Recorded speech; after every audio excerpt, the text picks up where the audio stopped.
I worked the night shift at a campground, and every morning at 4:17 a.m., the phone rang. One day I decided to answer it. I worked at a campground on night shift. 12 a, 8 a, every night. It wasn't bad. I would bring in my PS2 and game a good portion of the night, only having to deal with one or two people on busy nights.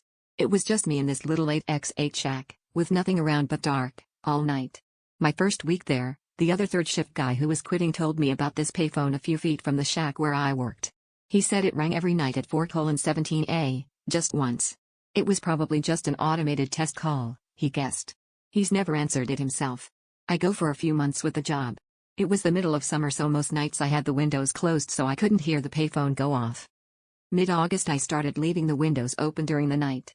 Sure enough, at 4:17 a every morning the phone would ring once. The ring even sounded creepy, like the payphone was submerged in water then put where it sat. One night I got up the nerve to answer it.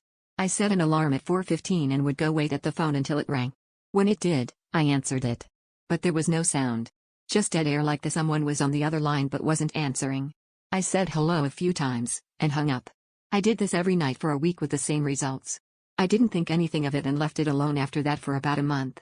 The first week of October, I decided to answer the phone once again. I set my alarm and when the time came, I answered the phone. Hello? Hello? Then I heard what sounded like someone inhaling through clenched teeth. The voice that sounded was rough and sounded like he had gargled gravel. The best comparison I can give is Horace P. Gage from The Suffering. He said my name. My complete name. First, middle, and last. It was a voice I'd never heard. My voice caught in my throat and I hung up. I rattled some change into the payphone and hit 69. The number had come from California. I live in Indiana.